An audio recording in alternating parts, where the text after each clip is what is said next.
college and trying to figure it out. But I came to a situation where I needed a job slash profession that paid something decent for a short amount of training, hands-on training. So when I did the math where it was a 160-hour requirement, and once you're in the game after you get your license, you're pretty much ahead of a lot of more other jobs. I mean, even though construction is a good field, I just didn't want to work with my body. I didn't want to break my back and my knees and my hands. And I naturally knew I would be good at it because I was already a good driver. Like I was skilled driver. Like before you got into trucking in general, did you do something else? Just dead end jobs. I got my CDL when I was 22. Oh, okay, Yeah. right. So, do you currently do like large trucking, or you mentioned that you do some local work on using your Sprinter van? So I got into expediting in 2022, and I was inspired by meeting a few people on the truck stops. Because of 2021, I was working for a long haul company in Chicago, and before that, I was an owner operator hauling containers out of the port. But my truck broke down, and to my later regret, which I should have just fixed it, but I kind of waved my hand and said, screw it, I'll sell it and just go with the flow after. And 2021, I sold it in February. It was a D13 2014 Volvo with a D13 and needed the head work, which was up to 20 grand to get it replaced. And I sold it and I became a company driver. First trip, I drove to Chicago from Seattle. I worked for a company doing reefers, which I have experience, but it didn't work out because the way they structured their pay was percentage. Plus, they were trying to push me on the road. I mean, it was running legal logbook, but they were against me actually sitting down having a decent 30 to 40 minute lunch. Everything was rushed, and I was not agreeing to those terms. So I left. Went back to Washington to figure I had to do some stuff at home, and I found a drive-in company from Chicago, and they were paying flat rates, 90 cents a mile, which was unheard of rates, but cash was you had to drive an older truck, which I'm not against. New trucks were 70 cents a mile, and I went and I worked all summer in 2021 doing lawn haul. Mind you, first year I did lawn haul was 2022. As a first-time driver, I started with Warner. I trained for 2 months, and then I was solo. And then I hated it. I hated lawn haul. I gained 20 pounds, and even though things were legal, logbook-wise, it was paper logs, but I just hated the truck stop food and not much choice. So I came home basically. I did lawn haul for maybe 10 months, and I did team driving as well, which ruined my circadian rhythm, where I couldn't really get a good night's sleep for a couple of years until later it returned. And throughout those years after 2013, I started doing container work as a driver. And that's a whole different world because you have a lot of other variables against you, working against you, if you're doing local work specifically.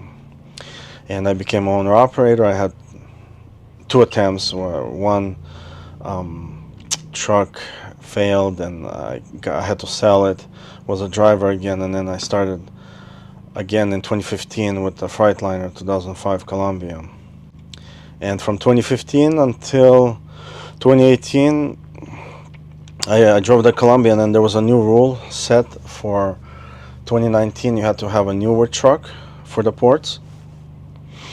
I had to scramble last minute because I pushed it to the end, and I had to get a loan for a 2014 Volvo with 580,000 miles, I-Shift, D13, and it was about 55,000. And then I hauled mostly Portland and local work. I leased onto a company. Originally, I had my own MC, but I found a company that I had a feeling would work out. I kept my MC for a couple months, and then I just sold it. And it kept on being leased on until 2021, where my truck needed work, and I literally haven't been to a port since 2021. How was the selling MC? Well, what was the experience like? If you want to share that. I posted an ad online, and I had literally no inspections because my MC, I was running local. I think my truck saw a scale maybe one time up north in near Mount Vernon, but I never have been inspected, and I had the MC for 3 years, which a good amount of number. Posted online, and a few people hit me up, and one guy came from Virginia, Richmond, Virginia, and he was serious. He already, it's not his first time buying one, so he knew what to do, and it was a done deal. Yeah, for sure. Yeah, I heard stories about it. I mean, I've seen people like selling or looking for one, and I know there is a controversy where a lot of people say that your credit, whatever you get out of that aged authority, it resets when you like change the ownership. There's a lot of murky waters around that, I guess. You hear different things, and it seemed like this guy he knew something that I didn't, because he straight up, we agreed on a price, and he came, no fussing around. He had a bunch of paperwork, we signed, and it transferred. So there was something in it for him. I don't know if it started over or whichever way he did it, but it was in a different state. And in 2021, I was in a stage of my life where I needed like a fresh page. And I was done mentally, physically, psychologically tired from doing local work. The fact of getting up every morning, driving, commuting, plus the idea of actually going into the ports. Because there's lines, there's so much unpredictable variables that play a role. You have a window you have to make it into. Sometimes you have to calculate. There's two clusters of ports, Seattle and Tacoma, and sometimes you have to see if you can make it to Tacoma before 4:30 or 4 o'clock. And the first year I did ports, there was a time where I was as close as I could, literally made to a port, and the gate closed in front of me. So that was very almost traumatic experience. But I needed a new page of my life, so I looked into lawn haul, and I would search online in other states, specifically Chicago, because that's a very big freight hub. And I've seen a lot of interesting ads. And at first, I started thinking about this back in 2020. So in October, November, I started communicating with the company, and I was about to make the transition. Then in December, I took my truck in for some, I think I had a leak in the radiator and some other work, so I had a bunch of things done.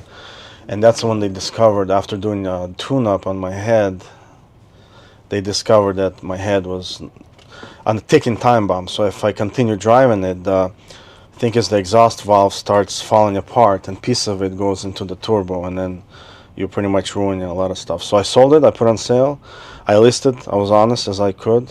I listed the problem, and I had two guys look at it, and one guy bought it. And then, so when I went on the road, to my surprise, I found a new passion for lawn haul.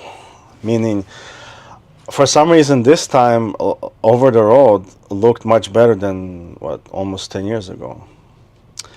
And I've met people in truck stops, and I'm very pretty decent conversationalist. So I would see people that have some trailer or truck or box truck or van that I never seen before or I don't know much about it. I strike up a conversation and find out information, and that's how I came across expediting. Meaning I seen them before here and there. I never really looked deeper into it, and there was a conversation I had in near Denver on a truck stop, and the guy was telling me how he introduced me to Dispatchland.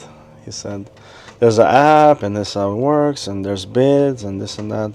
But 2021, that was a very hot year for all the freight markets, so I kind of started a little later, unfortunately. So you started with buying your own van. Is this one?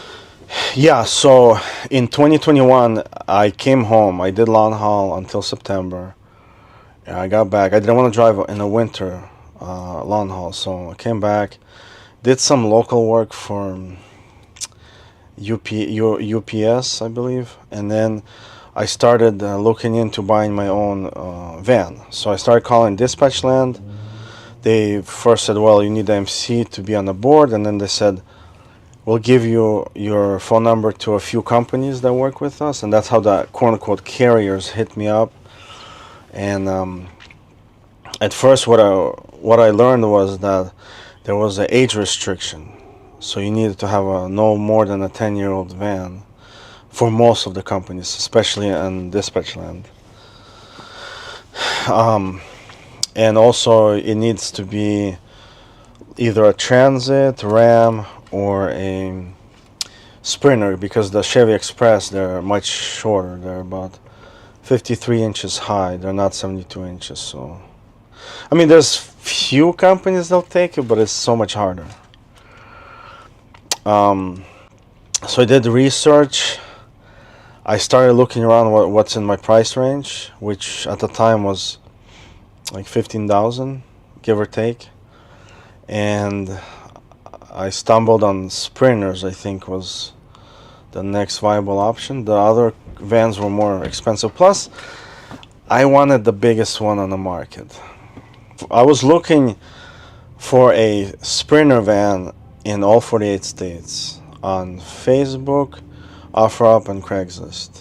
And I came across, I mean, this is the first time I really encountered these vans, because before I've seen them, I never really could tell the difference between them. I never really could tell the difference in what they're good for, the Transit, the Rams. I just know they came out, I think, 2013 or 14. Transit? Yeah, like the actual cargo vans that are 72 inches tall versus the Econoline or Chevy Express, because those been around since the 90s. Oh yeah, the GMs, yeah, the ones that. Yeah, because I think back in 28, 2009, 10, people only used Chevy Express and Econoline, I believe, for expediting. What about those Sprinter van? Oh, the old earlier school, yeah, ones, the yeah, older the ones. three bed. I guess they were used too, but first time I was on the road in 2012, I did recall seeing quite a bit of Chevy Express vans Yeah, yeah, I back agree. then.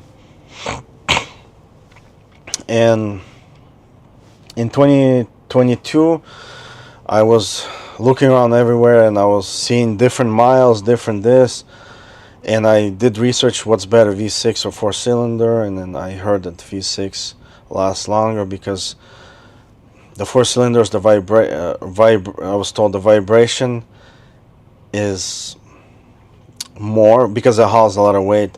There's more vibration for the size of the engine, 2 liter versus a 3 liter that's a bigger block and a V6, so it can take more any kind of you know vibrations and revving or whatever or abuse. So in Dallas, I've seen a van for 8,000 that was 820,000 miles, and I called the guy and we talked a little bit. I was very hesitant, and then it was sold. So comes like 3 weeks later, I see the same guy posting another van for 15 grand, and it had 500,000. So I was like, all right, we're meeting closer into the safer zone. A couple grand, you know what, 6 or 7, 8 grand more, and you have almost half the miles. So I was like, all right, this is probably better. And I asked him a lot of questions, and I was like, all right, I want it. So I came down and we made the deal. I actually got back to Washington, registered it. It was sitting there waiting for me. And then when I came back in like a month, I had plates ready and insurance and everything. So I got in the van and left, like with the load, in a couple days. Nice. What do you enjoy the most about Expedite? Like if you So look back. the biggest lure for me leaving trucking, well, for me it was more of taking a break. It was a mental, psychological slash physical break from trucking, because when you're driving a semi, you have much more responsibility, much more liability hanging over your head. You have much more regulation, and it was just takes a toll after a while. So I just wanted to take a break from it, and I after 2021, I liked long haul. I learned how to eat better on the road, healthier, and the it's to me it seemed like, okay, I can drive across US. It's almost like driving your own car in a way, like just a little bigger. It's not a big difference where it's a semi where you're so much longer, and you don't have logbooks, you don't have DOT. You're kind of like a free bird. And you can, another thing that really lures me is you can explore. When you're on your downtime, you can explore the city, you can go anywhere, check out places, restaurants, attractions, you name it. But of course, there's drawbacks, which are the biggest drawback for me was direct loads. And there's, especially as the market slowed down, you can't be as picky with loads. And you, I guess, from what you told me, you're better at negotiating sleep time. For me, I'm just not that experienced. Plus, there was few moments where I had to really push it, where I had to like drive 24 hours almost, because I was bad with time management. So naturally, for me, I'm more sensitive with something that needs to get there ASAP. I'm not really good with time management. So if it wasn't for that, I think I would have continued doing long haul expediting. Right. If I had more flexibility. Now, as far as earnings, were you earning sufficiently? So here's the thing. What the average when I first started, 2022, the average was around $1 a mile. After carriers get their cut. I guess if you're a carrier working with a broker, it's more. I'm not quite exactly sure how much, but it's more. Of course, there's maybe more headaches, but the thing is, you have to calculate your expenses. So for my V6 Sprinter, my average is 17 miles per gallon, and the best I've got was 20.5 miles per gallon when I was doing 60 miles in Iowa or Nebraska, where it's really flat and no wind. But I've gotten as low as 12 miles per gallon if I was pushing it going in Wyoming with huge wind. But the average is 17, and I usually, especially with time, you have to really push your maximum. So speed limit 75, I do 80. I'm governed in 82. I can't go more than 82. Speed limit 70, go 79. It's usually stay off the radar.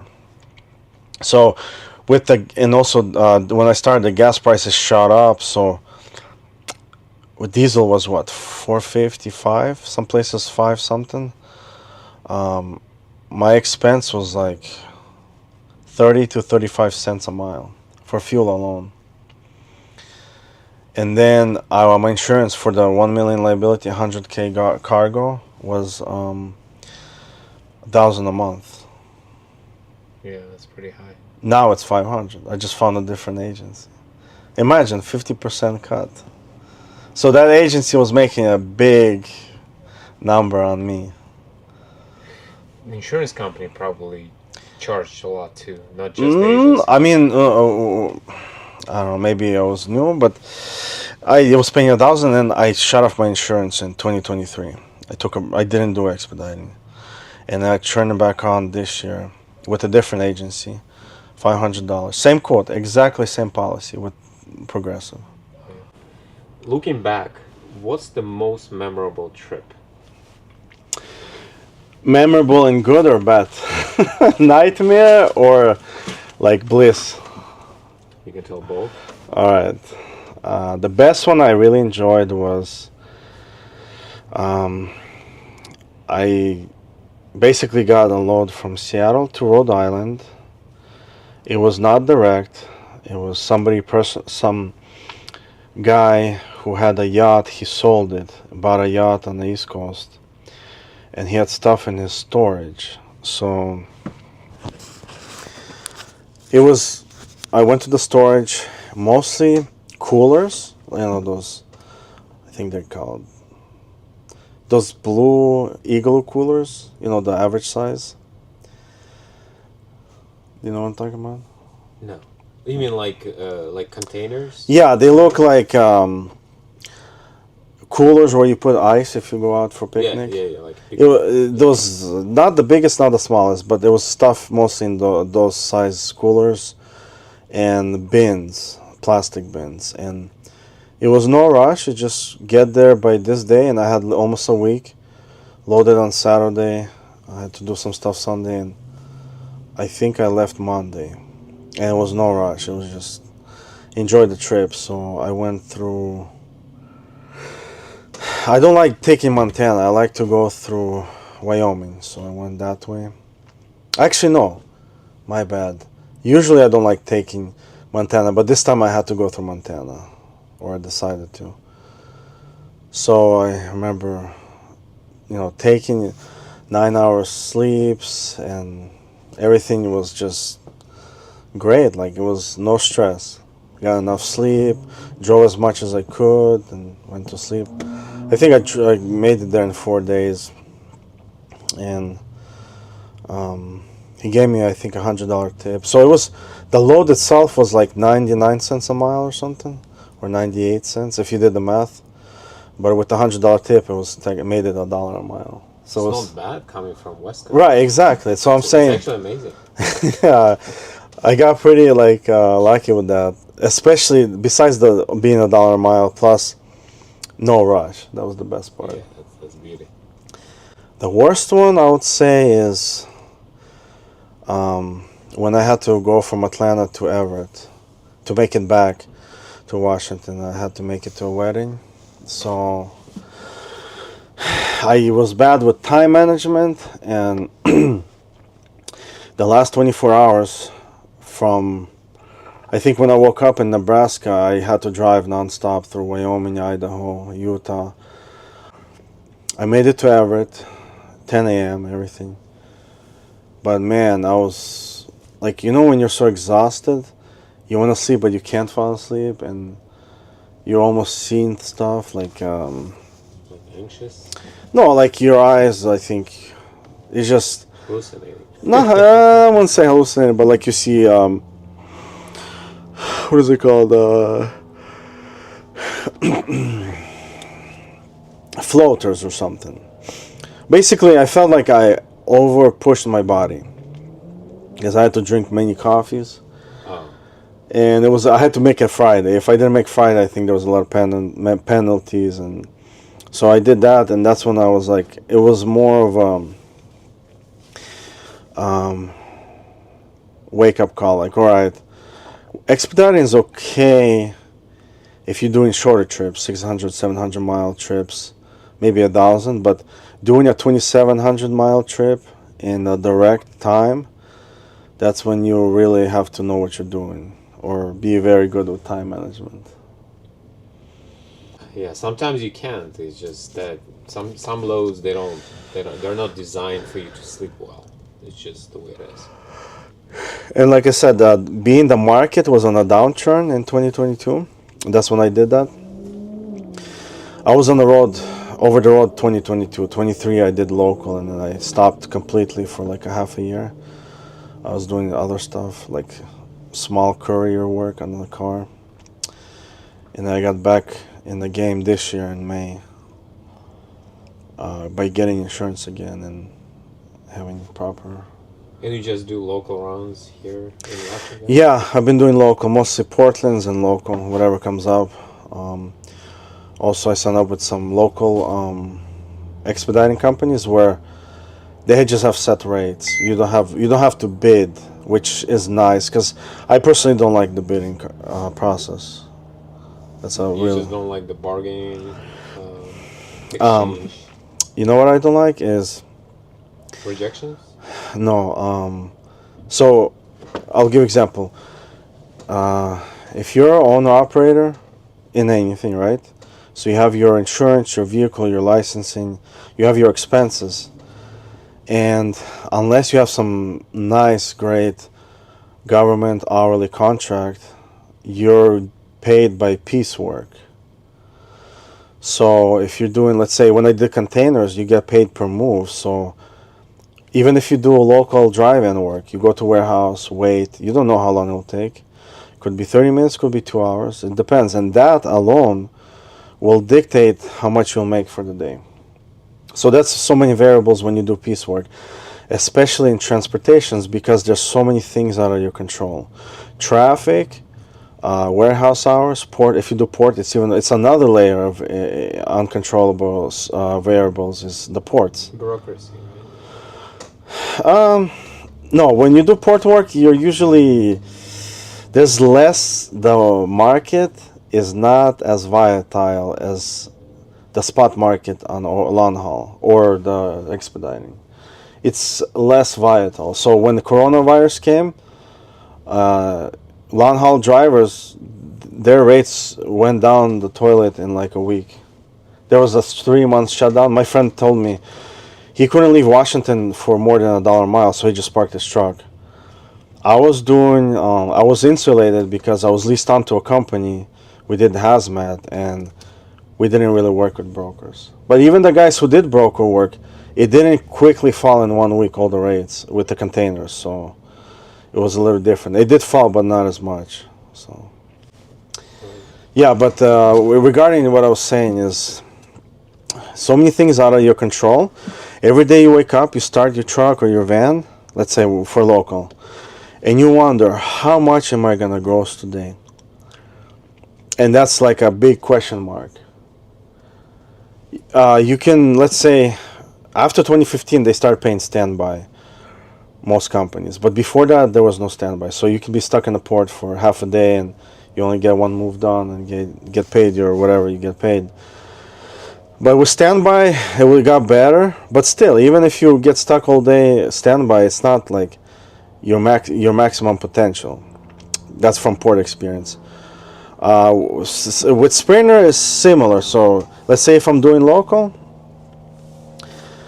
I'm not sure how I'm gonna make today. Now add another certainty. I don't even sure if I'll bid the right number or my bid will go through. So that's another uncertainty. If you had a company that said, hey, I have 4 pallets to move today, and you say, great, and you guys agreed, whatever the price is, your uncertainty is, well, will I make it, let's say, to the warehouse before they close? Right? But now you have another uncertainty. Now I have to bid and play the dog and pony show with the numbers, and then they go pick somebody else or whatever. So that alone, that whole concept in expediting, I think, is for the owner operators not the sweetest part. It's a hassle. It's a burden. It's a psychological, I don't know, drawback, I would say. Just I agree. pulls on you. Like, you imagine you had 4 companies call you different times throughout the day, and you seem like, okay, I give a reasonable rate, and then they just never call. So you just lost the day in a way. for sure. Yeah, but when you're working with like a local expediting company, their rates are a bit lower. But at least they call you and say, "Do you want to take this?" You don't have to play numbers. You say yes or no, and then you go from there. And then if they're organized company, then they keep you rolling throughout the day. So the rates might be lower, but they'll keep you busy. Okay, you go here, then you come here. We have another one here, there. I have something for tomorrow. They'll call you in the evening and say, "Do you want this tomorrow at this time?" That makes it easier. But if you're only doing dispatch land or other load board only, you put your alarm at 6 a.m. or whatever, 5, 7, whatever you wake up, and there's no guarantee you're gonna get something for the day. You're gonna wake up unless you like being up morning. I'm not a morning person. I'm a night owl. So now, if there was loads in the evening at 10 p.m., I would be okay because my brain's still awake. What future holds for V? Um, well, I got a bite of the expediting apple for the most part. I tried long haul. I tried local. Um, tried long haul is load board, even local load board, and I've tried no load board. And for me, maybe because I have a CDL and I can drive a truck or I have experience, I have the option. I know it's more like burdensome and more stress in some ways, but the money is there and stability is there in trucking.